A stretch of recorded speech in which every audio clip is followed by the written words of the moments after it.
अब next article पे आते हैं जो कि है global minimum tax rate. News में इसलिए है क्योंकि OECD इट मीन्स कि organisation for economic cooperation and development है, जिनके द्वारा यहाँ पे 2 मॉडल रूल्स यहाँ पे आपका लाया गया है जो कि डोमेस्टिक इम्प्लीमेंटेशन करनी है, वो भी 15% ग्लोबल मिनिमम टैक्स। इससे पहले जब हमने इसके बारे में डिस्कस की थी इस टॉपिक के बारे में, तो ये चीज़ें देखा गया था कि हर एक कंट्री में आप देखो कि कॉर्पोरेट टैक्स अलग अलग होते हैं। तो इससे क्या यहाँ पे फ़ायदा और नुकसान होता है। तो हमारे देश में जैसे कॉर्पोरेट टैक्स 21% है, और मान लीजिए कि स्विट्ज़रलैंड में 2% है, अमेरिका में 4% है। तो इससे क्या होता है कि आप देखो कि कोई भी कंपनी जो है हमारे यहाँ पे नहीं अपनी ब्रांच सेटअप करना चाहती, या फिर पेरेंट कंपनी भी हमारे यहाँ नहीं होगी। क्यों? क्योंकि यहाँ पे टैक्स उनको ज़्यादा देना पड़ेगा, जितना उनकी प्रॉफिट होगी, अर्निंग होगी, इससे ज़्यादा उनका टैक्स चला जाएगा। तो वो हर एक पेरेंट कंपनी आप देखो कि वैसी जगह खोजती है जहाँ पे उनको टैक्स कम पे करना हो, ठीक है। तो ये स्विट्ज़रलैंड चले जाएंगे, यूएस से चले जाएंगे, तो इस तरीके से देखने को मिलता है। तो ऐसा नहीं करना चाहिए। इससे क्या होता है कि कई तरीके से आप देखो कि इम्पार्शियलिटी होती है। तो बेटर है ना कि पूरी ग्लोबल जो ये आपका मिनिमम टैक्स है वो होनी चाहिए, कॉर्पोरेट टैक्स एक ही होनी चाहिए 15%। तो इससे क्या होगा कि कंपनीज़ को भी इतना ज़्यादा परेशानी नहीं होगी कि वो उन सारे कंट्रीज़ को ढूंढे जहाँ पे कम टैक्स देना हो, या फिर वैसे कंट्रीज़ में कोई भी कंपनी इस्टेब्लिश नहीं हो पा रही है जहाँ पे टैक्स ज़्यादा है। तो ये सारी चीज़ें जो है देखने को मिलती है। तो इसको एक आप कहो कि इक्वालिटी बेसिस पे लाने के लिए और एक यूनिफॉर्म बेसिस पे लाने के लिए यहाँ पे आपका ग्लोबल मिनिमम टैक्स की बात हम लोग कर रहे हैं। तो ग्लोबल मिनिमम टैक्स रेट होता क्या है, पहले इस चीज़ को समझिए। यहाँ पे क्या है ना कि कंट्रीज़ जो है एक मिनिमम टैक्स इम्पोज करती है। जितने भी एमएनसी कंट्रीज़ है, एमएनसी कंपनीज़ है, जो मल्टीनेशनल कंपनीज़ हैं, तो उनके होने से, जैसे कि गूगल हो गया, अमेज़न है, फेसबुक है, एप्पल है, तो इनके होने से ही, जिसको गाफा कहा जाता है, तो इनका मिनिमम टैक्स जो है हर एक देश जहाँ पे भी इसकी आपको पेरेंट देखने को मिलेगा, ब्रांच देखने को मिलेगा, तो उस जगह की देश जो है उनसे टैक्स मांगती है। तो यहाँ पे क्या होता है कि कुछ कंट्रीज़ में ज़्यादा टैक्स है, कुछ कंट्रीज़ में कम टैक्स है, तो दिक्कत होती है। यानी कि जो कंपनीज़ है, जैसे कि ये फेसबुक है, एप्पल है, वो अपनी ब्रांच उस कंट्रीज़ में तो नहीं सेटअप करना चाहेगी जहाँ पे उनको ज़्यादा टैक्स देना पड़े, है कि नहीं। अपना लॉस कौन चाहता है। तो इसलिए यहाँ पे आप देखो कि ये एक ग्लोबल मिनिमम टैक्स रेट लाया जा रहा है, जिससे क्या होगा कि कंपनीज़ जो है ना वो इस तरीके का जो लोअर टैक्स प्लेस खोजती थी और वहाँ पे शिफ्ट होती थी, ये सारी चीज़ें नहीं हो पाएगी। जो बड़े बड़े एमएनसीज़ हैं वो ट्रेडिशनली आप देखो कि टैक्सड होता है कि कहाँ उनकी प्रॉफिट जो है वो डिक्लेयर हो रही है, ना कि कहाँ वो एक्चुअली बिजनेस कर रहे हैं। इट मीन्स कि जो एमएनसी होती है ना, उनकी ब्रांच आपको हर एक देश में देखने को मिलता है, मैक्सिमम कंट्रीज़ में। लेकिन किस कंट्रीज़ में उनको ज़्यादा प्रॉफिट हो रहा है, उस बेसिस पे उनका टैक्स जो है वो बेस्ड होता है, ना कि वो कंपनी अपनी बिजनेस कहाँ से कर रही है। तो ये एक बड़ी बात होती है। साथ ही इससे क्या होगा कि बहुत सारे जो बड़ी कंपनी है ना, उनको यहाँ पे परमिशन मिल जाएगी कि वो जो हाई टैक्स पे करते थे किसी किसी देश में, अब वो ये चीज़ अवॉइड कर सकते हैं। ग्लोबल मिनिमम टैक्स यहाँ पे आपका पार्ट है किसका, तो बेस इरोजन और जो प्रॉफिट शिफ्टिंग है। इसका क्या मतलब होता है, देखिए बेस इरोजन, मान लीजिए कि अमेज़न जो यहाँ पे कंपनी है वो यूएसए में है, और यूएसए में टैक्स जो है वो 22% लग रहा है। तो यहाँ पे अमेज़न सोचेगी कि यहाँ से बेटर है कि चलो इंडिया में चलते हैं। इट मीन्स कि इंडिया में ज़्यादा प्रॉफिट हो रहा है और इंडिया में जो टैक्स है वो 15% है। तो इससे क्या होगा कि अमेज़न कंपनी जो है वो यूएसए से अपनी कंपनी को इरोड करेगी, यानी कि बेस ही यहाँ से ख़त्म हो जाएगा, और जहाँ पे प्रॉफिट मिल रहा है वहाँ पे जाकर वो शिफ्ट हो जाएंगे।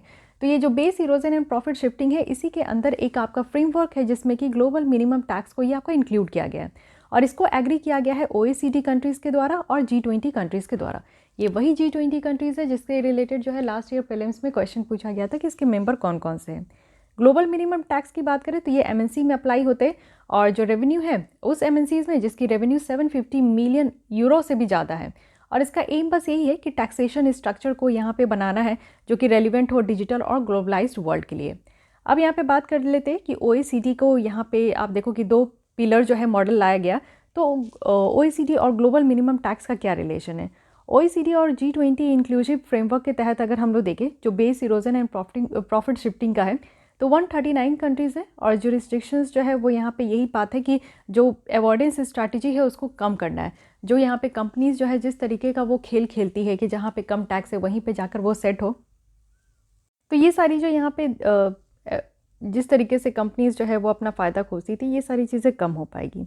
Base erosion and profit shifting की बात करें तो यहाँ पे आप देखो कि टैक्स प्लानिंग स्ट्रैटेजी है जो कि एमएनसी के द्वारा यूज़ किया जाता था, और जो गैप और मिसमैच होते थे टैक्स रूल्स में, उसको ये एक्सप्लॉइट करते थे। बेसिकली आप देखो कि चाहे कोई भी इंसान हो, वो टैक्स नहीं देना चाहते हैं, टैक्स चोरी, टैक्स अवॉइडेंस, ये सारी चीज़ें बहुत चलती है। तो इसलिए इन सारे गैप्स को कम किया जा रहा है। आज की डेट में आप देखो कि 130 से भी ज़्यादा जो कंट्रीज़ है जिसमें हमारी देश भी है, इनके द्वारा ये जो 2 पिलर है ना, इसको यहाँ पे हम लोग ज्वाइन किए, यानी कि इसको हम लोग सहमत दिए कि हाँ ये बहुत बेटर है। तो देख लेते हैं कि पिलर 1 में क्या है और पिलर 2 में क्या है। पिलर 1 में है कि यहाँ पे इंश्योर करना है कि फेयर डिस्ट्रीब्यूशन होनी चाहिए। इट मीन्स कि जो प्रॉफिट है और जो टैक्सिंग राइट्स है वो एकदम फेयर होना चाहिए हर किसी के लिए। सेकंड है कि यहाँ पे जो टैक्सिंग राइट है, जो यहाँ पे कंट्रीज़ के ऊपर, कंपनीज़ के ऊपर, जहाँ पे MNC company actually business activities कर रही है ना, वहाँ पे एक टैक्सिंग राइट होनी चाहिए। उस तरीके की चीज़ों को रिकॉग्नाइज़ करना चाहिए। इवन जो यहाँ पे प्रॉफिट भी हो रहा है, एक कंपनी जैसे अमेजन कंपनी है, तो उनकी यहाँ पे बिजनेस कहाँ से हो रही है वहाँ पे उसको टैक्स कीजिए। साथ ही साथ वो कितना प्रॉफिट अर्न कर रहे हैं वो चीज़ों के ऊपर टैक्स होनी चाहिए। साथ ही थर्ड है कि कंपनीज एक्सेस प्रॉफिट है, यानी कि यहाँ पे आपका डिफाइन किया गया है कि एक्सेस जो है वो 10% का जो टोटल रेवेन्यू है वहाँ पे भी कंपनीज एक्सेस प्रॉफिट होना चाहिए। इट मीन्स कि जहाँ पे आप देखो कि 10% से टोटल रेवेन्यू से ज़्यादा अगर यहाँ पे प्रॉफिट हो रही है तो वहाँ पे 25% का टैक्स होना चाहिए। तो ये चीज़ें हैं पिलर 1 में। पिलर 2 में है कि इसको ग्लोबल एंटी बेस इरोजन कहा जाता है, और यहाँ पे इसका एम है कि ग्लोबल मिनिमम टैक्स रेट होना चाहिए, और एटलीस्ट कितना, तो 15%। साथ ही सेकंड यहाँ पे पॉइंट कहा जा रहा है कि लार्ज जो एमएनसी है ना, उनको इंश्योर करना चाहिए कि एटलीस्ट वो 15% टैक्स रेट जो है उसको वो पे करे। ठीक है, जहाँ पे भी उनका प्रॉफिट रिकॉर्ड हो रहा है वहाँ पे उनको एटलीस्ट 15% जो है वो टैक्स रेट देना ही होगा। OECD की अगर हम लोग बात करें तो ये 2 मॉडल यहाँ पे लाया गया। देखिए, ये पूछा जा सकता है कि 2 पिलर किसके द्वारा लाया गया, तो कंफ्यूज करने के लिए G20 कंट्रीज़ भी लिखा जा सकता है, बट यहाँ पे OECD है। मॉडल रूल्स की बात करें तो यहाँ पे सरकार को ये कहा गया है कि एक टेम्पलेट लेकर आना है जिसमें कि यहाँ पे जो 2 पिलर सॉल्यूशंस है उसको यहाँ पे इम्प्लीमेंट किया जा सके। अब ये समझते हैं कि हम लोग कि ग्लोबल मिनिमम टैक्स रेट की ज़रूरत क्यों पड़ी। सबसे पहले तो आप समझ सकते हो कि जो लो टैक्स इंसेंटिव्स है उनको न्यूट्रलाइज करने के लिए, क्योंकि आप देखो कि वही सारे कंट्रीज़ में आपको देखने को मिलेगा ब्रांचेस होती है जहाँ पे टैक्स कम है, तो ये चीज़ें हटानी है। एडिशनल टैक्स रेवेन्यू होगा। टैक्स की चोरी के कारण आप देखो कि देश को बहुत घाटा होता है, कंपनीज़ को फ़ायदा होता है लेकिन देश को घाटा होता है, सरकार को घाटा होता है। तो यहाँ पे टैक्स रेवेन्यू जनरेट होना चाहिए, क्योंकि आप देखो कि कोविड-19 के क्राइसिस के कारण हर एक देश में क्राइसिस है, इकॉनमिक ग्रोथ नहीं हो पा रही है, उस तरीके का काम नहीं हो पा रहा है, तो इन सब चीज़ों पे ध्यान देना चाहिए। साथ ही जो टैक्स एब्यूज़ है उसको भी चेक करना है। इट मीन्स कि जो टैक्स जस्टिस यहाँ पे नेटवर्क रिपोर्ट है उसके अकॉर्डिंग ये बताया गया कुछ कंट्रीज़ जो है वो टोटल $483 बिलियन तक का जो है वो यहाँ पे लॉस करती है। तो आप समझ सकते हो कि टैक्स एब्यूज़ कितना हो रहा है, इसको चेक किया जाएगा। इंडिया का एनुअल अगर टैक्स लॉस देखें तो वो एस्टिमेट किया जाता है कि $10 बिलियन है या फिर इससे ज़्यादा भी है। तो इट मीन्स कि हम लोग टैक्स की हमारे पास टैक्स नहीं आ रहा है, वो भी $10 बिलियन तक का हमें इससे घाटा हो रहा है। साथ ही टैक्स हेवन कंट्रीज़ के ऊपर भी चेक होगा, यानी कि यहाँ पे जो लो टैक्स इंसेंटिव्स है उनके ऊपर उनको भी न्यूट्रलाइज़ किया जाएगा, और इससे मल्टीनेशनल जो है उनको भी डिस्करेज किया जाएगा। ऑलमोस्ट आप देखो कि 90% जो वर्ल्ड की टॉप 200 कंट्रीज़ है ना, वो आज के डेट में कहीं ना कहीं आप देखो 200 कंपनीज़ जो है वो आज के डेट में कहीं ना कहीं टैक्स हेवन कंट्रीज़ में ही है। ऑब्वियस है कौन कंपनीज़ ऐसा देना चाहेगी, तो इसलिए ये सारी है। साथ ही आप देखो कि इस तरीके का ग्लोबल टैक्स आ जाएगा ना, तो ये एक बेटर कॉम्बिनेशन लेकर आएंगे। इससे बहुत ही बेटर हो पाएगा, एक इनोवेशन हो पाएगी, स्ट्रेंथ हो पाएगी, जो लीगल तरीके से इकोनॉमिक इंस्टीट्यूशन बेटर हो पाएगा, तो हर एक तरीके से आप देखो कि ये बेटर हो पाएगा। लेकिन फिर भी अगर ग्लोबल मिनिमम टैक्स रेट आ जाता है तो इससे क्या क्या परेशानी देखने को मिलेगी। सबसे पहले ग्लोबल कंसेंसस है। इट मीन्स कि आप देखो कि इस तरीके की जो मूव्स है उसको लेकर कहीं ना कहीं आप देखो कि जो स्मॉल इकोनॉमिक्स है उनको तो बहुत बेनिफिट होगा। इट मीन्स कि उनके यहाँ इन्वेस्टमेंट आएंगे, फिर लोग जो कॉर्पोरेट टैक्सेस है वो यहाँ पे आएंगे। डेवलप्ड कंट्रीज़ को कहीं ना कहीं यहाँ पे आप देखो कि एक एडवांटेज देखने को मिलेगा, क्योंकि बेटर इंफ्रास्ट्रक्चर क्वालिटी है, लेबर क्वालिटी है, इकोनॉमिक है, पॉलिटिकल स्टेबिलिटी है, तो बेटर आप देख सकते हो कि प्रॉब्लम ये है कि यहाँ पे ग्लोबल कंसेंसस है कि कैसे इस चीज़ को अडॉप्ट किया जाएगा। साथ ही इम्पैक्ट अगर देखें तो सोशियो इकोनॉमिक डेवलपमेंट में है। सारे कंट्रीज़ जो है बहुत सारे तरीके के टैक्स इंसेंटिव्स को वो यहाँ पे रन कर रहे हैं, जिससे कि एमएनसी वगैरह अट्रैक्ट हो सके, और यही एकमात्र सोर्स है फॉरेन डायरेक्ट इन्वेस्टमेंट का। तो इससे क्या होगा ना कि डिमांड भी यहाँ पे बढ़ेगी, साथ ही सही तरीके से यूटिलाइज़ भी हो पाएगा जो रिसोर्सेज है, और फाइनली यहाँ पे एम्प्लॉयमेंट भी क्रिएट हो पाएगा, लोगों को रोज़गार भी मिलेगा। कंसेंसस है टैक्स रेट को लेकर। वर्ल्ड इनइक्वालिटी रिपोर्ट के द्वारा ये बताया गया कि 15% जो रेट है ये लोअर है, और जो जिस तरीके का काम यहाँ पे मिडिल क्लास और यहाँ पे आप देख सकते हो कि वर्किंग क्लास है, उसमें हाई इनकम कंट्रीज़ यहाँ पे आते हैं, तो 15% बहुत ही कम है किसी भी कंपनीज़ के लिए। साथ ही यहाँ पे एबिलिटी भी रिड्यूस हो जाएगा। गवर्नमेंट जो है वो टैक्स इंसेंटिव्स यूज़ करते हैं जिससे कि स्पेसिफिक पॉलिसी ऑब्जेक्टिव्स उनको मिल सके, तो इनोवेटिव एक्टिविटीज़ भी प्रमोट होता है, इकोनॉमिक डेवलपमेंट होते हैं, तो ये सारा काम होता है, लेकिन कहीं ना कहीं एबिलिटी रिड्यूस हो जाती है। रिच कंट्रीज़ को यहाँ पे फेवर किया जाता है, जैसे कि ऑक्सफैम रिपोर्ट के द्वारा ये बताया गया कि जो G7 और यूरोपियन यूनियन है, यहाँ पे 2/3 ऑफ द जो न्यू कैश देखने को मिलता है वो यहाँ पे जनरेट हो रहा है, जिसमें कि वर्ल्ड की जो पुअरेस्ट कंट्रीज़ हैं वो यहाँ पे कम रिकवर कर पा रही है। और यहाँ पे फ़ायदा अगर देखो ग्लोबल मिनिमम टैक्स से किसको हो रहा है, तो रिच कंट्रीज़ को हो रहा है। साथ ही यूनिलैटरल जो टैक्सेस है उसके ऊपर बैन लगाने की बात की जा रही है। बहुत सारे डेवलपिंग कंट्रीज़ है जो कि यहाँ पे कंसर्न भी एक्सप्रेस कर रहे हैं कि अगर इस तरीके का टैक्सिंग रूल्स को इम्प्लीमेंट किया जाएगा तो मे बी यहाँ पे कहीं ना कहीं उनको जो है एक ही टैक्स है, वन ग्लोबल वन टैक्स, इस तरीके का जो है, तो इससे कहीं ना कहीं उनको नुकसान होगा। तो बहुत सारी कंट्रीज़ जो है वो यहाँ पे आप देखो कि अच्छा खासा रेवेन्यू यहाँ पे लगाती है डिजिटल सर्विस के ऊपर टैक्स लगाकर, तो उनको भी यहाँ पे कॉज ऑफ कंसर्न देखने को मिल रहा है। कंक्लूजन में कहा जा रहा है कि एक ग्लोबल मिनिमम टैक्स जो है ये एक अटेम्प्ट है कि कैसे इंटरनेशनल टैक्स अरेंजमेंट जो है उसको बहुत फेयर बनाए। इसमें कोई भी तरीके का आपको हर तरीके से ट्रांसपेरेंसी देखने को मिलेगा, काम भी अच्छा किया जाएगा, वो भी डिजिटाइज्ड और ग्लोबलाइज्ड वर्ल्ड में। साथ ही यहाँ पे मेजर ऑब्स्टेकल है जो कि यहाँ पे आप देखो कि बहुत सारे मेजर ऑब्स्टेकल है, जैसे कि ओवरऑल इम्प्लीमेंटेशन जो है इस एग्रीमेंट का कहीं ना कहीं थोड़ी दिक्कत होगी, लेकिन फिर भी हमें इस एफर्ट्स को सपोर्ट करने की ज़रूरत है। जैसे कि कोई भी कंट्री हो, चाहे रिच हो पुअर हो, हमें यहाँ पे ज़्यादा से ज़्यादा रिसोर्सेज की ज़रूरत है जिससे कि हम लोग पैंडेमिक से फाइट कर सके।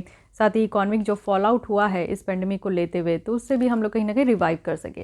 तो इसलिए ग्लोबल मिनिमम टैक्स की ज़रूरत है जिससे कि कहीं ना कहीं फ़ायदा ही हो। अब इस तरीके से ग्लोबल मिनिमम टैक्स है तो इसका हमारे देश में क्या इम्पैक्ट पड़ेगा, दिस इज़ वेरी इंपॉर्टेंट। देखिए एक्सपर्ट्स के द्वारा ये बताया जा रहा है कि टैक्स जो होता है ना वो एडवांटेजेस है हमारे देश के लिए। तो आप जानते हो कि जीएसटी लाया गया है जस्ट बिकॉज क्योंकि हमारे यहाँ जो है टैक्स की चोरी बहुत होती थी। तो इस तरीके का भी अगर ग्लोबल मिनिमम टैक्स आ जाता है तो हमारे भारत को बहुत फ़ायदा होगा, इफेक्टिव एक डोमेस्टिक टैक्स रेट देखने को मिलेगा। साथ ही ये जो टैक्स डील है इससे क्या हो पाएगा कि आज के डेट में जो डिजिटल सर्विस टैक्स है ना वो यहाँ पे रिमूव हो पाएंगे। दूसरे जो यूनिलैटरल मेजर्स है वो भी यहाँ पे आपका रिमूव हो पाएगा 2023 तक। इंडिया में आप देखो कि एडिशनल टैक्सिंग राइट भी जो है वो भी दिया गया है जो कि काफ़ी बेनिफिशियल है। लार्ज जो इंडियन हेडक्वार्टर्स है मल्टीनेशनल इंटरप्राइजेस का, इनको भी यहाँ पे ज़रूरत है कि पिलर 1 जो रूल्स है उसके साथ कंप्लाइज करें। और यहाँ पे आप देखो कि इंडिया जो है वो अपनी रेवेन्यू जो जिस तरीके से वो लॉस हो रहा था अब वो लॉस नहीं होगा। और इंडिया में आप देख सकते हो कि कुछ इंपॉर्टेंट मार्केट है इन सारे कंपनीज़ के लिए। तो इस तरीके से जो ग्लोबल मिनिमम टैक्स आ रहा है तो इससे कहीं ना कहीं इंडिया को भी फ़ायदा होगा कि ये सारे कंपनीज़ जो है अपने ब्रांच यहाँ पे सेटअप कर पाएंगे। Okay, so guys this is all about global minimum tax. और डू यू नो में है कि जो एवरेज ग्लोबल कॉर्पोरेट टैक्स है वो यहाँ पे 40% से ज़्यादा था 1980 से पहले, लेकिन ये 25% हुआ है 2020 में। तो इसलिए इस चीज़ को और कम करना है, 15% तक रखना है। फाइन, तो यहाँ पे हमने देखा कि ग्लोबल मिनिमम टैक्स क्या है, उसके बाद OECD और ग्लोबल मिनिमम टैक्स की क्या स्टोरी है। और OECD के द्वारा 2 पिलर यहाँ पे लाया गया है, पिलर 1 एंड पिलर 2। क्या ज़रूरत पड़ा हमें ग्लोबल मिनिमम टैक्स का, चैलेंजेस क्या है, इंडिया के ऊपर इम्पैक्ट क्या है, and a better conclusion. Okay, next आते हैं PM किसान। न्यूज़ में इसलिए है क्योंकि एग्रीकल्चर मिनिस्ट्री के द्वारा अगर रिकॉर्डिंग देखें तो 2019 से 374 जो करोड़ अमाउंट है वो अभी पेंडिंग है इस चीज़ को PM किसान के लिए कि यहाँ पे आपको किसानों को देनी है। तो इस स्कीम में ये देखा गया है कि 14 लाख पेंडिंग फेल्ड ट्रांजैक्शंस है 2019-20 के बीच में। और अभी जो 2021-22 चल रहा है तो नंबर ऑफ पेंडिंग फेल्ड जो ट्रांजैक्शंस है ना वो 9 लाख तक यहाँ पे है। तो इसलिए ये भी आप देख सकते हो कि ट्रांजैक्शन काफ़ी फेल्ड हो रहे हैं जो कि यहाँ पे ट्रांसफ़र किया जा रहा है DBT के थ्रू सरकार से फार्मर्स के अकाउंट में। इस स्कीम के तहत देखें तो 11 करोड़ से भी ज़्यादा फार्मर्स हैं जिनको कि फिनेंशियल बेनिफिट दी जाएगी और 1.6 लाख करोड़ तक है जो कि बहुत तरीके के आप देखते हो कि यहाँ पे 2K का इंस्टॉलमेंट में जो है यहाँ पे 2000 दिया जा रहा है, तो वो भी यहाँ पे अभी पेंडिंग है। अब इस स्कीम के बारे में देख लेते हैं। यहाँ पे आप देखो कि इशू क्या निकल कर आया है कि यहाँ पे जो ट्रांजैक्शन हो रही है वो फेल्ड हो जा रहे हैं और बहुत तरीके का यहाँ पे पेंडिंग है। यानी कि किसानों को जो पैसे देने की बात की जाती थी कि 2000 यहाँ पे दिया जाएगा 4-4 मंथ के इंस्टॉलमेंट में 3 बार, यानी कि टोटल 6000, तो वो अभी तक नहीं दिया जा पा रहा है। बहुत सारे किसानों की पेंडिंग है। PM किसान यानी कि प्रधानमंत्री किसान सम्मान निधि, ये एक सेंट्रल सेक्टर स्कीम है। इट मीन्स कि 100% जो फंड है वो गवर्नमेंट ऑफ इंडिया के द्वारा यहाँ पे दिया जाएगा और इस स्कीम को 2018 दिसंबर में लाया गया है। यहाँ पे क्या है कि हर एक फैमिली जो फार्मर्स फैमिली है वो एलिजिबल है 6000 पर एनम उनको मिलेगा 2000 का इंस्टॉलमेंट के साथ। फैमिली कहने का मतलब है कि ऐसी फैमिली जहाँ पे एक हस्बैंड वाइफ और माइनर चिल्ड्रन हो। इनिशियली अगर हम लोग देखें तो फार्मर्स जिसमें कि स्टार्टिंग में जब ये स्कीम लाई गई थी तो उसमें ये कहा गया था कि वैसे किसानों को यहाँ पे फिनेंशियल बेनिफिट दी जाएगी जिनमें यहाँ पे लैंड जो है वो 2 हेक्टेयर से भी कम है। साथ ही 2019 से अगर देखें तो इसको सारे फार्मर्स में एक्सटेंड कर दिया गया। इट मीन्स कि हमारे देश में 140 मिलियन फार्मर्स को यहाँ पे इस स्कीम के तहत फ़ायदा मिलेगा। ये जो रिस्पॉन्सिबिलिटी है कि कौन से फार्मर्स फैमिलीज़ को आइडेंटिफाई करना है, तो ये चीज़ें जो है किनको दिया गया है, स्टेट में स्टेट गवर्नमेंट को एंड यूटी में यूनियन टेरिटरीज़ को। ये जो फंड है ना, ये डायरेक्टली ट्रांसफर्ड होता है, यहाँ पे कोई भी इंटरमीडिएरीज नहीं है, कोई भी बिचौलिया नहीं है, ये डायरेक्टली गवर्नमेंट के अकाउंट से आप देखो कि फार्मर्स के अकाउंट में ये क्रेडिट हो जाती है। यहाँ पे बहुत ज़्यादा एक्सक्लूजन कैटेगरीज़ भी हैं, ये मैं अभी बताऊंगी आपको कि कौन कौन से यहाँ पे कैटेगरीज़ है जिसको कि एक्सक्लूड करके रखा गया है। ये चीज़ें ध्यान रखिएगा क्योंकि प्रीलिम्स में आप देखो और यूपीएससी में हमेशा जो क्वेश्चन पूछा जाता है, मोस्ट ऑफ द क्वेश्चन वो आपका एक्सेप्शन से ही पूछा जाता है। तो कि कौन कौन से ऐसे लोग हैं जिनको बाहर रखा गया है, जिनको यहाँ पे आपका किसान होते हुए भी उनको नहीं फ़ायदा मिलेगा। तो फॉर्मर और जो प्रेजेंट होल्डर है, मान लीजिए कि कोई कॉन्स्टिट्यूशनल पोस्ट में है या पहले रह चुके हैं या अभी भी है, तो उस तरीके के किसान को नहीं मिलेगा, उस तरीके के किसान के फैमिली को नहीं मिलेगा। साथ ही फॉर्मर और प्रेजेंट मिनिस्टर है, कोई मिनिस्टर है, स्टेट मिनिस्टर है, या फिर यहाँ पे आपका Rajya Sabha, Lok Sabha, state legislative assembly, state legislative council के मेंबर है, या फिर मेयर भी है जो कि म्यूनिसिपल कॉरपोरेशन में, या फिर चेयरपर्सन भी है किसी डिस्ट्रिक्ट पंचायत में, तो वैसे किसानों को यहाँ पे पैसे नहीं दिए जाएंगे। साथ ही कोई भी सर्विंग या रिटायर्ड ऑफिसर्स है या एम्प्लॉयर है कोई सेंट्रल और स्टेट गवर्नमेंट में, ऑफिसेज में, डिपार्टमेंट में, तो उनको भी यहाँ पे बाहर रखा गया है। साथ ही सारे जो रिटायर्ड पेंशनर हैं जिनकी मंथली पेंशन जो है यहाँ पे 10,000 या इससे भी ज़्यादा है, उनको बाहर रखा गया है। सारे सारे पर्सन जो कि यहाँ पे इनकम टैक्स पेड करते लास्ट जो असेसमेंट ईयर था, उनको भी।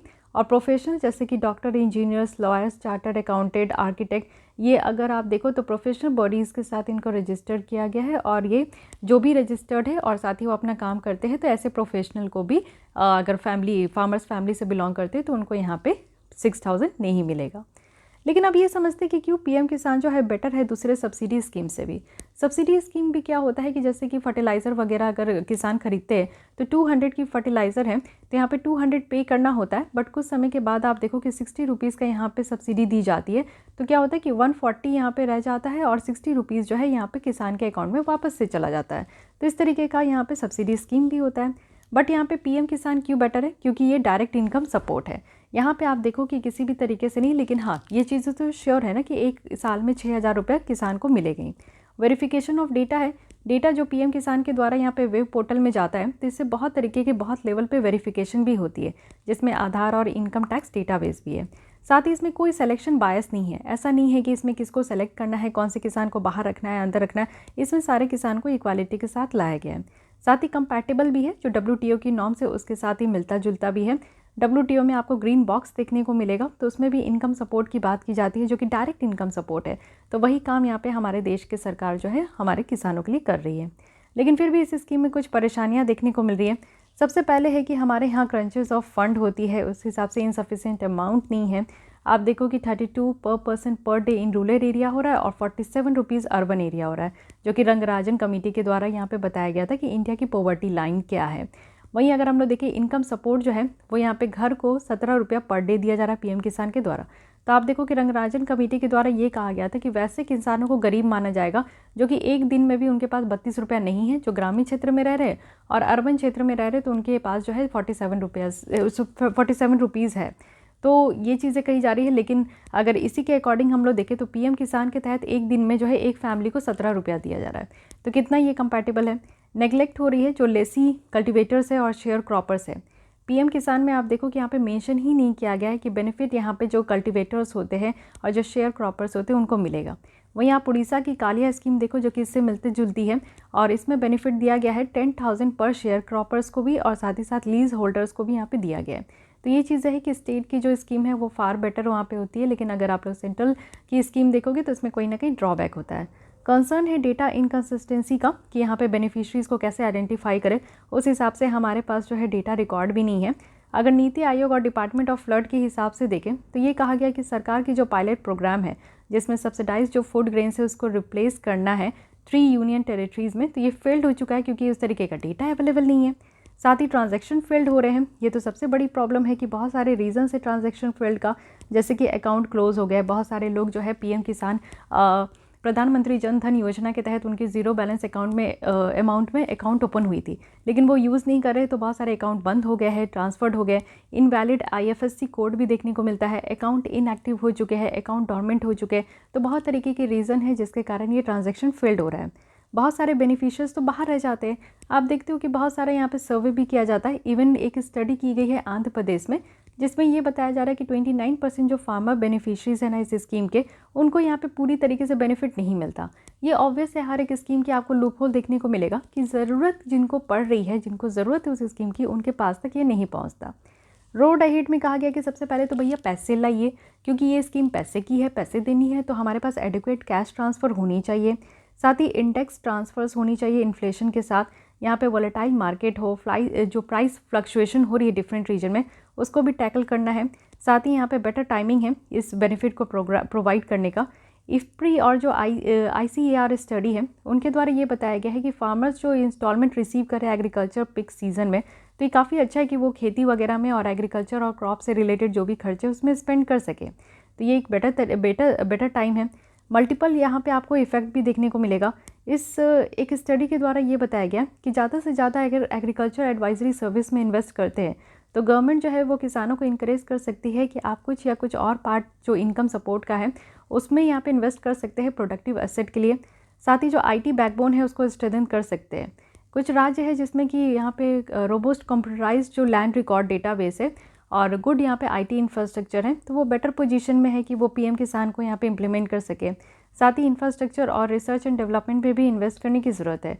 कोई भी इनकम सपोर्ट स्कीम्स जो है उसको सारे फार्म हाउस होल्ड में नहीं कवर किया जा सकता है, लेकिन हाँ रूरल इंफ्रास्ट्रक्चर में जैसे कि सड़कें बनाया जाए, इरिगेशन फैसिलिटी हो, मार्केटिंग इंफ्रास्ट्रक्चर हो, ये सारी चीज़ें प्रोवाइड किया जा सके।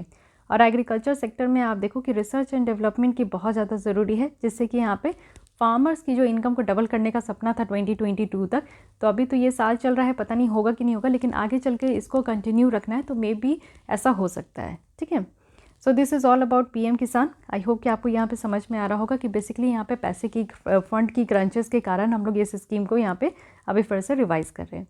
नेक्स्ट आते हैं CAG, controller and auditor general report on Indian railway. Indian railway के ऊपर इनका शानदार रिपोर्ट है। कैग की रिपोर्ट के द्वारा यहाँ पे आप देखो कि बहुत सारी चीज़ें बताई जा रही है कि एक अच्छा खासा यहाँ पे पिक्चर दिखाया जाएगा कि इंडियन रेलवे में अर्निंग और एक्सपेंडिचर और रिजर्व्स कैसे हो रहे हैं। पहले हम लोग कैग के बारे में समझते हैं, क्योंकि ये कॉन्स्टिट्यूशनल बॉडी है और इनका बाकायदा आप देखो कॉन्स्टिट्यूशनल कहने का मतलब है कि हमारे इंडियन कॉन्स्टिट्यूशन में आर्टिकल के तहत इनको मेंशन किया गया है। तो कौन सी आर्टिकल है? ये 148 आर्टिकल है, जिसके तहत ये कहा जाता है कि कैग जो है वो इंडिपेंडेंट अथॉरिटी है। ये हेड होते हैं इंडियन ऑडिट और अकाउंट डिपार्टमेंट के। साथ ही ये पब्लिक पर्सी की भी गार्डियन है और इंटायर जो फाइनेंशियल सिस्टम है हमारे देश में, चाहे वो स्टेट का हो या फिर सेंटर का हो, इसको ये मैनेज करते हैं। ये जो एडमिनिस्ट्रेटिव एक्सपेंसेस है ऑफिस ऑफ कैग का, ये कंसोलिडेटेड फंड ऑफ इंडिया में ये चार्ज होता है। और देखो आपकी फर्दर ऑफिस को यहाँ पे चार्ज में लेने के लिए कैग जो है एलिजिबल नहीं होते। कैग जो है वो यहाँ पे ऑडिटर जनरल ओनली इसी का रोल ये फुलफिल करते हैं। इनका मेन रोल है कि ऑडिट करना, अकाउंट को चेक करना, जो कि यूनियन और स्टेट गवर्नमेंट डिपार्टमेंट का ऑफिसर्स का है, चाहे वो रेलवे का हो, पोस्ट का हो, टेलीकॉम का हो। साथ ही कैग के द्वारा 3 ऑडिट रिपोर्ट सबमिट की जाती है प्रेसिडेंट को। एक तो एप्रोप्रिएशन अकाउंट है, सेकंड है फिनेंस अकाउंट, थर्ड है पब्लिक अंडरटेकिंग का। तो ये तो बेसिक बात हो गई। इसके अलावा आप ये देखते हैं कि क्या क्या हाईलाइट है इस रिपोर्ट का। तो ये बताया जा रहा है कि जो रिसिप्ट है वो यहाँ पे घट गई है 2019-20 में, आप देखो कि डिक्रीज़ हो गई है 8% से। क्रॉस सब्सिडाइजेशन है, यानी कि जो प्रॉफिट हो रहा है जो मालगाड़ी होते हैं उनसे यहाँ पे कंपेंसेट किया जा रहा है, जो कि पैसेंजर और जो कोचिंग सर्विस वगैरह में लॉस हुआ है। कोल डिपेंडेंस है, हेवी डिपेंडेंस, आप देखो कि जो कोल का ट्रांसपोर्टेशन होता है वो यहाँ पे बहुत ज़्यादा है।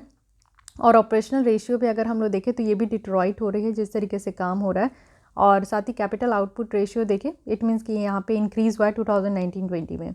इससे ये देखने को मिलता है कि जो फिजिकल परफॉर्मेंस है इंडियन रेलवे का वो यहाँ पे डिक्रीज़ हो रहा है कैपिटल एम्प्लॉयड के पर्सपेक्टिव में। तो ये जो आपका कैपिटल आउटपुट रेशियो है, इसमें मेनली यहाँ पे कैपिटल एम्प्लॉयड का अमाउंट देखा जाता है कि कैसे 1 यूनिट ऑफ आउटपुट जो है वो यहाँ पे प्रोड्यूस करना है। डिक्लाइन हो रहा है इंटरनल रिसोर्सेज में। कंट्रीब्यूशन अगर हम लोग देखें तो इंटरनल रिसोर्सेज का वो कैपिटल प्रोजेक्ट के ऊपर है, जो कि यहाँ पे भी ये डिक्लाइन हो रहा है। तो ये भी बातें यहाँ पे देखनी है। साथ ही यहाँ पे आप देखो कि इंडियन रेलवे में 3 प्राइमरी सोर्स ऑफ रेवेन्यू है। तो कहाँ कहाँ से पैसे आते हैं? GBS है, जिसमें कि आप देखो कि सेंट्रल गवर्नमेंट की जो बजट एलोकेशन है हर साल उससे पैसे आते हैं। इंटरनल रिसोर्सेज भी है, जैसे कि मालगाड़ी, इससे बहुत ज़्यादा पैसे आते हैं। पैसेंजर रेवेन्यू भी आता है। साथ ही आप देखो कि रेलवे लैंड को लीज पे भी दे दिया जाता है, इससे भी पैसे आते हैं। EBR है, जिसमें कि बोरोविंग है, अर्निंग है, जो कि पार्टनरशिप और इंस्टीट्यूशनल फाइनेंस से है। तो इनसे भी यहाँ पे ये सारे जो है रेवेन्यू कलेक्ट होते हैं। स्टाफ की प्रोडक्टिविटी की अगर हम लोग यहाँ पे बात करें तो ये कहा जा रहा है कि 2019-20 में जो स्टाफ की प्रोडक्टिविटी है वो यहाँ पे घटती ही जा रही है। साथ ही अदर इश्यूज़ भी बताया गया है कि ऑपरेशनल एफिशिएंसी है, ऑपरेटिंग एफिशिएंसी है।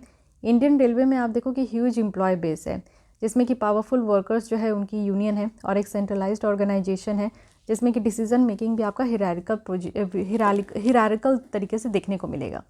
आउटडेटेड टेक्नोलॉजी है, यानी कि यहाँ पे टेक्नोलॉजी वगैरह जो यूज़ किया जाता है वो वेरी पुअर है। और थर्ड है कि लो इन्वेस्टमेंट है, पुअर फाइनेंस आपको रेलवे में देखने को मिलेगा, जिसके कारण इन्वेस्टमेंट कम हो रही है, जिसके कारण सर्विस बेटर नहीं मिल रहा है। कुछ इश्यूज़ है कि ट्रेन जो है बहुत स्लो चलती है, लेट चलती है, सेफ्टी कंसर्न ट्रेन में देखने को मिलता है। प्रोजेक्ट डिपेंडेंसी भी है, प्रोजेक्ट जो है वो काफ़ी सालों से डिले हो रहा है क्योंकि यहाँ पे वर्कफोर्स उस तरीके की नहीं है, अवेलेबल ऑफ फंड की कमी है, इंफ्रास्ट्रक्चर भी एक मेन प्रॉब्लम है कि बिगेस्ट कॉन्स्टेंट आप देख सकते हो रेलवे में, जो कि एक बेटर तरीके का यहाँ पे इंफ्रास्ट्रक्चर ही नहीं है। कंपटीशन बहुत बढ़ चुकी है क्योंकि लैक ऑफ कोऑर्डिनेशन है रेलवे और रोड ट्रांसपोर्ट के बीच में, जिससे कि ये जो आपका कंपटीशन है वो बढ़ते ही गया है। सबसे बड़ी प्रॉब्लम है कि टिकट जर्नी, आप देखो कि लोग जो है बिना टिकट के जर्नी कर लेते हैं, जिससे कि रेलवे डिपार्टमेंट को बहुत हेवी लॉस होता है। कॉमन कॉरिडोर है, एक कॉमन कॉरिडोर आपको देखने को मिलेगा जो कि मालगाड़ी के लिए भी है, पैसेंजर ट्रैफिक के लिए भी है। तो इससे कई बार आप देखो कि पैसेंजर ट्रैफिक्स जो होते हैं उनको ज़्यादा इंपॉर्टेंट दिया जाता है जो मालगाड़ी है, और मालगाड़ी में जो भी सामान रिसोर्सेज एक जगह से दूसरे जगह जाते हैं उनमें डिले देखने को मिलता है। वे फॉरवर्ड में तो बताया जा रहा है कि हर एक सेक्टर में हमें जैसे कि इंफ्रास्ट्रक्चर पर ध्यान देना चाहिए, तो यहाँ पे भी देना चाहिए। टेक्नोलॉजी पे काम करने की ज़रूरत है कि हायर हॉर्स पावर इलेक्ट्रिक और डीजल लोकोमोटिव हमें यहाँ पे ज़रूरत होगा, जो कि ज़्यादा से ज़्यादा फ्यूल एफिशिएंट है। डाइवर्सिफाई करनी होगी फ्रेट बास्केट को, जो हमारी फ्रेट अर्निंग है उसको और भी ज़्यादा हमें डाइवर्सिफाई करना होगा। सर्विस क्वालिटी को इम्प्रूव करने की ज़रूरत है, यानी कि रेलवे स्टेशन और ट्रेन को हमेशा क्लीन करने की ज़रूरत है। पनिशेबल लॉ होनी चाहिए अगर यहाँ पे फूड क्वालिटीज़ उस तरीके का नहीं है, तो यहाँ पे आप देखो पेंट्री कार वगैरह में फूड क्वालिटीज़ को इम्प्रूव करने की ज़रूरत है। रीविजिट ट्रैफिक की यहाँ पे ज़रूरत है। तो ये सारा काम है जो कि यहाँ पे किया जाना चाहिए। अब यहाँ पे आप देखो कि क्या क्या सरकार के द्वारा स्टेप्स लिया गया है जिससे कि इंडियन रेलवे को ज़्यादा से ज़्यादा इंप्रूव कर सके। तो अभी आया है पीएम गति शक्ति, नेशनल मास्टर प्लान है फॉर मल्टी मॉडल कनेक्टिविटी के लिए, जिसमें कि रेलवे और जो रोडवेज है इसको एक साथ लाया जाएगा और यहाँ पे प्लानिंग जो है एक साथ होगी। पीएम गति शक्ति का यहाँ पे आप पिलर्स देख सकते हो। कॉम्प्रिहेंसिवनेस है, प्रायोरिटाइजेशन है, ऑप्टिमाइजेशन है, सिंक्रोनाइज करना है, एनालिटिक करनी है, डायनेमिक तरीके से यहाँ पे काम करना है। नेशनल रेल प्लान है 2030 का, जिसमें कहा गया जा रहा है कि इंफ्रास्ट्रक्चर डेवलप किया जाएगा 2030 तक। इसी में आपका विज़न 2024 है, जिसमें कि ये कहा जा रहा है कि क्रिटिकल प्रोजेक्ट को यहाँ पे 2024 तक आपका 100% जैसे इलेक्ट्रिफिकेशन करनी है, मल्टी ट्रैकिंग करनी है, तो ये सारी चीज़ें इंप्लीमेंट की जाएगी।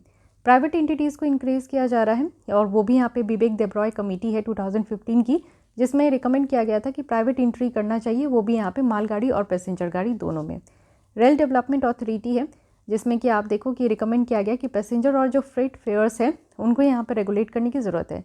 डेडिकेटेड फ्रेट कॉरिडोर है, ऐसे रास्ते बनाए जा रहे हैं जहाँ पे सिर्फ मालगाड़ी ही जाएंगे। भारत गौरव ट्रेन स्कीम है, जिसमें कि हमारे कंट्री की जो रिच कल्चर हेरिटेज और साथ ही साथ मैग्निफिसेंट हिस्टोरिकल प्लेस है उसको भी कनेक्ट किया जाएगा।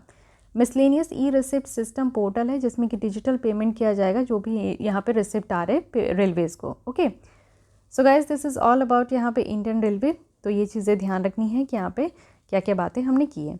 नेक्स्ट आते हैं न्यूज़ इन शॉर्ट्स में। यहाँ पे गाइडलाइंस है, वो भी CPSE के लिए, central public sector enterprises disinvestment, जो कि यहाँ पे मिनिस्ट्री ऑफ फाइनेंस के द्वारा रिलीज़ किया गया है। यहाँ पे बताया जा रहा है कि जो डिपार्टमेंट ऑफ पब्लिक इंटरप्राइज है वो CPSE को देख रहे हैं फॉर क्लोजर और प्राइवेटाइजेशन करने के लिए, जो कि नॉन स्ट्रैटेजिक सेक्टर्स में होगा। डिसइन्वेस्टमेंट आप देखो टिपिकली यहाँ पे कहा जाता है कि बेच देना, यानी कि इन्वेस्टमेंट तब करते हैं जब हाथ में पैसे होते हैं, जब पैसे चाहिए तो हम लोग डिसइन्वेस्टमेंट करते हैं, यानी कि शेयर वगैरह को, एसेट को यहाँ पे बेच देना। मेन ऑब्जेक्टिव यही है कि जो फिनेंशियल बर्डन है सरकार के ऊपर वो यहाँ पे कम हो पाएगा। इंक्लूसिव, कॉम्पिटिटिव और मार्केट डिसिप्लिन यहाँ पे देखने को मिलेगा।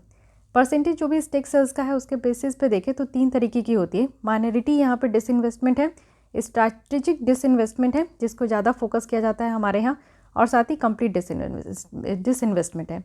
माइनॉरिटी डिसइन्वेस्टमेंट कहने का मतलब है कि सरकार जो है वो मेजोरिटी स्टेक यानी कि 51% से ज़्यादा रिटेन करिए और मैनेजमेंट कंट्रोल भी सरकार के पास है। स्ट्रैटेजिक डिसइन्वेस्टमेंट है, यानी कि 50% और इवन इससे ज़्यादा जो है सरकार की शेयर होल्डिंग वो बेचा चुकी है। साथ ही कंप्लीट डिसइन्वेस्टमेंट यानी कि मेजोरिटी डिसइन्वेस्टमेंट, यानी कि 100% जो कंट्रोल है कंपनी का, अब वो यहाँ पे जो खरीद रहे हैं कंपनी को उसके पास जाएगा। जैसे कि आप देखो कि एयर इंडिया का रीसेल यहाँ पे किया जा रहा है। New public sector enterprise policy की बात करें, जो कि फरवरी 2021 में ये नोटिफाई किया गया था आत्मनिर्भर भारत में, कि न्यू पॉलिसी को यहाँ पे लाया जा रहा है, जिसमें कि CPSE को क्लासीफाई किया जाएगा दो तरीके से, एक स्ट्रैटेजिक होगा, एक नॉन स्ट्रैटेजिक होगा। ओके, साथ ही यहाँ पे पेमेंट बैंक, तो पेटीएम पेमेंट बैंक जो है वो यहाँ पे इसको स्केड्यूल बैंक स्टेटस दे दिया गया है RBI के द्वारा। तो इससे क्या बेनिफिट होगा? देखिए, स्केड्यूल बैंक कहने का मतलब है कि वैसे बैंक जो कि सेकंड स्केड्यूल में है, RBI एक्ट जो यहाँ पे आपका 1934 है, इसके सेकंड स्केड्यूल में आपका जो है स्केड्यूल्स बैंक रखे गए। अदर पेमेंट बैंक देखिए जिसको कि ऐड किया जा रहा है, तो फिनो पेमेंट बैंक है, इंडियन पोस्ट पेमेंट बैंक है। ये जो स्केड्यूल बैंक स्टेटस मिल गया, तो पेटीएम का जो पेमेंट बैंक है ना, अब ये न्यू बिजनेस इनको अपॉर्चुनिटी मिलेगी कि वो यहाँ पे प्रपोजल वगैरह भी यहाँ पे रिक्वेस्ट कर सकते हैं, जो कि सरकार के द्वारा इशू किया जा रहा है, लार्ज कॉर्पोरेशन के द्वारा इशू किया जा रहा है, प्राइमरी ऑक्शन हो रहे हैं, फिक्स्ड रेट वगैरह हो रहा है, तो ये अपने ऑपरेशन का काम करने के तरीके को और बढ़ा सकते हैं। ये आप देखो कि पार्टिसिपेट होगा यहाँ पे मार्जिनल स्टैंडिंग फैसिलिटी में, MSF है। साथ ही साथ यहाँ पे जो है पार्टनर्स के लिए भी एलिजिबल होंगे कि गवर्नमेंट रन जो फिनेंशियल इंक्लूजन स्कीम्स है उसमें भी ये पार्टिसिपेट कर सके। फ़ायदा क्या है पेमेंट बैंक का? तो इससे क्या होता है कि माइक्रो क्रेडिट, छोटे छोटे जो यहाँ पे क्रेडिट है, कोई नीडी सेक्शन है, उनको यहाँ पे प्रोवाइड किया जाता है। टेक्नोलॉजी का पेनिट्रेशन हो रहा है। जोग्राफिकल फुटप्रिंट है, 25% मैंडेटरी है कि वो यहाँ पे अनबैंक्ड एरिया में होनी चाहिए। रिस्क मिनिमाइज है, इसमें ज़्यादा से ज़्यादा आप देखोगे मेनली GSEC वगैरह में जो गवर्नमेंट सिक्योरिटीज़ है वहीं पे इन्वेस्ट कर सकते हैं। यहाँ पे फिनेंशियल इंक्लूजन में भी फ़ायदा होता है कि लोग जो है वो बैंक को नहीं जाना चाहते, तो पेटीएम यूज़ कर रहे हैं, तो पेटीएम पेमेंट बैंक को यूज़ कर सकते हैं। पेमेंट बैंक के बारे में बात करते हैं, तो एक्चुअली इसको RBI की कमेटी है, नचिकेत मोर कमेटी 2013, उसके बेसिस पे यहाँ पे बनाया गया। इसको कंपनीज एक्ट के तहत रखा जाता है जो 2013 का है, और जो लाइसेंस मिलती है वो यहाँ पे बैंकिंग रेगुलेशन एक्ट 1949 के तहत मिलता है। इसमें CRR भी मेंटेन होता है RBI के साथ, और SLR भी आपको देखने को मिलेगा। और इसमें इंटरबैंक जो कोलराइज्ड जो कॉल मनी मार्केट है वो भी यहाँ पे एक्सेस कर सकते हैं। मिनिमम पेड अप जो इक्विटी कैपिटल है पेमेंट बैंक का, वो यहाँ पे 100 करोड़ तक है, और जो CAR है, कैपिटल एडिक्वेसी रेशियो, वो 15% होता है पेमेंट बैंक का। प्रोमोटर्स जो होते हैं वो एटलीस्ट 40% पेड अप कैपिटल रखते हैं, और वो भी 5 साल के लिए। So these are the basic facts and figure, जिससे कि आपका प्रीलिम्स में क्वेश्चन बन जाता है। ओके, अब यहाँ पे देखते हैं IRDAI retains LIC GIC new India as यहाँ पे आपका डोमेस्टिक सिस्टमेटिकली इंपॉर्टेंट इंश्योरेंस है। तो देखिए LIC जो है, GIC भी है, न्यू इंडिया है, जिनको आइडेंटिफाई किया गया जैसे कि 2021 में DSSIIS है। तो DISII यानी कि यहाँ पे डोमेस्टिक सिस्टमेटिकली इंपॉर्टेंट इंश्योरेंस है, जो कि एनुअल बेसिस पे यहाँ पे IRDAI के द्वारा देखा जाता है। ओके, इससे क्या होता है ना कि यहाँ पे देखा जाता है जैसे LIC GIC है, तो इस कंपनी की साइज़ कितनी है, मार्केट इंपॉर्टेंस कितना है हमारे देश में, और ग्लोबल लेवल पे इनकी क्या वैल्यू है, इनका जो जिस तरीके से ये काम होते जा रहा है, तो इसमें अनइंटरप्टेड आपको अवेलेबिलिटी देखने को मिलेगा इंश्योरेंस सर्विस का। साथ ही यहाँ पे आप अगर पैरामीटर्स देखें कि कैसे किसी को यहाँ पे आइडेंटिफाई किया जाता है ये DSII के तहत, तो सबसे पहले साइज़ देखा जाता है कि कितने बड़े पैमाने पे यहाँ पे काम हो रहा है, टोटल रेवेन्यू कितना जनरेट हो रहा है, और ग्लोबल एक्टिविटीज़ कितना हो रहा है, ये देखा जाता है। यहाँ पे इंपॉर्टेंस अगर हम लोग देखें तो DSII जो है, यहाँ पे एडिशनल रेगुलेटरी मेजर्स देखने को मिलेगा, जैसे कि ये सारे इंश्योरेंस कंपनीज जो है ना, इसमें रिस्क की चांसेस कम होती है। ठीक है, RBI के द्वारा ऐसी बैंक की भी कैटेगरी बनाई गई है कि डोमेस्टिक सिस्टमेटिकली इंपॉर्टेंट बैंक, यानी कि जितना बड़ा बैंक होगा उतनी ही अगर वो फेल हुआ तो इससे ज़्यादा नुकसान होगा। तो इसके तहत 3 बैंक है, SBI है, ICICI बैंक है, और HDFC बैंक है। ओके, अब यहाँ पे देखिए सेबी के द्वारा ये कहा जा रहा है कि वो एल्गो जो ट्रेडिंग है उसको यहाँ पे रेगुलेट करना चाहते, बट एल्गो ट्रेडिंग से क्या बेनिफिट होता है कि यहाँ पे हाई वॉल्यूम जो ऑर्डर है वो हाई स्पीड में उसको प्लेस कर सकते हैं, ट्रांजैक्शन कॉस्ट यहाँ पे कम हो जाएगा, और डिफरेंट जो प्राइस स्टॉक है वो हम लोग देख सकते हैं, प्राइस चेंज हो रहा है, ये सारी चीज़ें देख सकते हैं। तो ये इतना इंपॉर्टेंट नहीं है। होलसेल इन्फ्लेशन आप देखो, होलसेल इन्फ्लेशन जो कि WPI के बेस्ड पे है, होलसेल प्राइस इंडेक्स, जो कि यहाँ पे आपका बढ़ चुका है, कहाँ 2020 में 12% था, अब ये 14% हो गया है। तो यानी कि हाईएस्ट WPI रेट आपको देखने को मिलेगा, जो कि 11-12 सीरीज़ में था, और रिमेन अभी तक डबल ही था, और वो भी 8 कॉन्सिक्यूटिव ईयर्स में। फैक्टर्स क्या है जिससे कि हम लोग देख सकते हैं कि इन्फ्लेशन कहने का मतलब है महंगाई, WPI इन्फ्लेशन यानी कि होलसेल में जो थोक में आते हैं ना सामान, उसमें यहाँ पे इन्फ्लेशन देखने को मिल रहा है। अगर ज़्यादा से ज़्यादा हाई रेट है तो ये इसलिए है क्योंकि मिनरल ऑयल की, बेसिक मिनरल्स की, मेटल्स की, क्रूड पेट्रोलियम गैस, इन सब की प्राइस बढ़ चुकी है, इसलिए इन्फ्लेशन आ चुका है। फ्यूल एक मेजर इनपुट है ट्रांसपोर्टेशन कॉस्ट का, तो जितना ज़्यादा फ्यूल की चार्जेस होगी उस हिसाब से जो है यहाँ पे सामान के भी दाम बढ़ जाएंगे। इनपुट प्राइस जो प्रेशर है और सप्लाई साइड शॉर्टेज है, ये सारी चीज़ें हैं जिसके कारण कंज्यूमर लेवल पे प्राइस बढ़ती जा रहा है। साथ ही रिसेंट आप देखो कि फॉरेक्स मार्केट में भी जो रुपीज़ की वैल्यू थी वो कहीं ना कहीं डाउन हो रही थी। WPI के बारे में बेसिक आप देख सकते हो कि एक्चुअली देखिए CPI होता है कंज्यूमर प्राइस इंडेक्स, जैसे कि एक इंडिविजुअल कंज्यूमर कितना यहाँ पे कंज्यूम कर पा रहा है सामान, तो उसके बेसिस पे प्राइस देखा जाता है। और होलसेल प्राइस इंडेक्स क्या है कि पूरे थोक में देखा जाता है किसी भी सामान को। तो यहाँ पे क्या होता है कि ये जो इंडेक्स बास्केट है WPI का, इसमें मेनली आप 3 मेजर ग्रुप्स देख सकते हो। एक प्राइमरी आर्टिकल्स होते हैं, एक फ्यूल एंड पावर होता है, और साथ ही यहाँ पे मैन्युफैक्चर्ड प्रोडक्ट होते हैं। प्राइस इसमें आपका एक्स फैक्ट्री प्राइस है जो कि मैन्युफैक्चर्ड प्रोडक्ट्स के लिए है, एग्री मार्केट प्राइस के लिए जो कि एग्रीकल्चर कमोडिटीज़ के लिए, एक्स माइंस प्राइस के लिए है जो कि मिनरल्स के लिए है। ओके, साथ ही ये रिलीज़ किया जाता है office of the economic advisory के द्वारा। और जो बेस ईयर है ऑल इंडिया WPI का, वो यहाँ पे अब आपका चेंज हो गया है, 11-12 रखा गया है। ओके, पहले 4-5 था, अब ये 11-12 हो चुका है। इंसेंटिव स्कीम्स है जिसमें कि रुपे डेबिट कार्ड को अप्रूव किया गया है, यानी कि कैबिनेट के द्वारा यहाँ पे इंसेंटिव स्कीम लाई गई है जिसमें कि यहाँ पे 1300 करोड़ तक रखा गया है रुपे डेबिट कार्ड को, और लो वैल्यू जो है भीम UPI ट्रांजैक्शंस के लिए भी रखा गया है। इस स्कीम के तहत क्या है कि बैंक जो एक्वायरिंग बैंक है वो यहाँ पे उनको जो इंसेंटिवाइज़ किया जाएगा, ज़्यादा से ज़्यादा जो है इनको पैसे वगैरह दिए जाएंगे, जिससे कि जो वैल्यू ऑफ ट्रांजैक्शन है उनकी यहाँ पे परसेंटेज को पे किया जा सके। इस स्कीम से क्या फ़ायदा होता है, एक तो डिजिटल पेमेंट इकोसिस्टम सही होगा, दूसरा है कि एसेसिबल हो पाएगा जो डिजिटल मोड ऑफ पेमेंट है अनबैंक्ड और मार्जिनलाइज्ड पॉपुलेशन दोनों के लिए। साथ ही MIS पोर्टल के बारे में देखते हैं जो कि है मैनेजमेंट इन्फॉर्मेशन सिस्टम। तो डिपार्टमेंट ऑफ लैंड रेवेन्यू है जो कि इस तरीके का MIS पोर्टल्स को वो यहाँ पर डेवलप किए हैं, जिससे कि आप देखो जो लैंड एक्विजिशन प्रोजेक्ट है उसमें राज्य और यूटीज़ की क्या यहाँ पे रैंकिंग है उसको देखा जाएगा। ठीक है, ULIP हैकाथॉन है, लॉजिस्टिक्स है। यहाँ पे आप देखो department for promotion of industry and internal trade है, जिनके द्वारा यहाँ पे आपका unified logistic interface platform hackathon जो है वो लाया गया है। साथ ही ये ऑर्गेनाइज किया गया है आपका किससे, तो नीति आयोग और अटल इनोवेशन मिशन के द्वारा इसको आपका ऑर्गेनाइज किया गया है। ULIP की अगर बात करें तो यहाँ पे क्या है ना कि इफ़िशेंसी बढ़ेगी, लॉजिस्टिक कॉस्ट यहाँ पे इंडिया में कम हो पाएगा क्योंकि एक ट्रांसपेरेंट यहाँ पे प्लेटफॉर्म वगैरह होगा।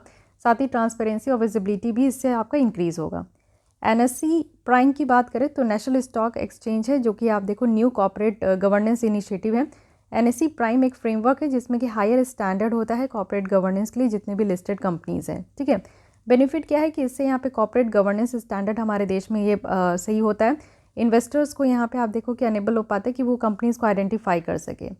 कार्ड टोकनाइजेशन क्या है कि RBI के द्वारा यहाँ पे इम्प्लीमेंट किया गया है टोकनाइजेशन ऑफ कार्ड, जो कि ऑनलाइन ट्रांजैक्शंस के लिए है और 6 मंथ से, इट मीन्स कि 30 जून 2022 से ये स्टार्ट हो जाएगा। ये डिसीजन आया था जब बहुत सारे रिप्रेजेंटेशन यहाँ पे कार्ड टोकनाइजेशंस को लेकर थी। टोकनाइजेशन एक प्रोसेस है जिसमें कि आप देखो जो कार्ड डिटेल्स है वो यहाँ पे आपको नहीं देना होगा, एक टोकन होगा। जैसे आप कहीं पे भी दुकान में जाते हो खरीदने के लिए कुछ सामान, तो आपको टोकन दिया जाता है पेमेंट करने के बाद, तो इट मीन्स कि आपको वो टोकन दिखाना, आपको सामान मिल जाएगा। तो वैसे ही है कि बहुत सारे अब यहाँ पे इतने फ्रॉडिज्म हो गए हैं कि कार्ड डिटेल्स को शेयर नहीं करना है, तो इसलिए कार्ड डिटेल्स को आप शेयर नहीं कर सकते। आप एक टोकन कार्ड, एक यूनिक कोड होता है, उसके थ्रू आप इसको रिप्लेस कर सकते हो। इससे क्या होगा कि डेटा सिक्योरिटीज़ में ज़्यादा यहाँ पे फ़ायदा हो पाएगा, क्योंकि लिख ही नहीं होगा डेटा, आप शेयर करोगे नहीं तो फिर आपका लीक कैसे होगा, फिर फ्रॉडिज्म कैसे होगा। तो इन सारी चीज़ों को टैकल किया जाएगा। Okay, so guys this is all about economic lesson. आज हमारी इकोनॉमी कंप्लीट हो गई है। कल हम लोग सिक्योरिटी, इन्वायरमेंट और जितनी भी टॉपिक है उसको हम लोग 1 by 1 करके कंप्लीट करेंगे। So I hope you like this lecture. आपको इस लेक्चर से हेल्प मिला होगा। साथ ही अगर आपको ये हेल्पफुल लगते हैं तो उसके लिए आप लाइक कर सकते हो, अपने दोस्तों के साथ भी शेयर कर सकते हो। फिर भी कोई डाउट, कोई सजेशंस रह जाती है तो आप कमेंट कीजिए एंड मेक श्योर कि आपने हमारे चैनल को सब्सक्राइब कर लिया है, क्योंकि डेली बेसिस पे आपको अगर विजन आईज की करंट अफेयर्स मैगजीन को कंप्लीट करनी है, थॉरली यहाँ पे स्टडी करनी है, तो हमारे चैनल के साथ आप लोग जुड़ सकते हो। मिलती हूँ कल इसी टाइम पे। आज के लिए बस इतनी। Thank you.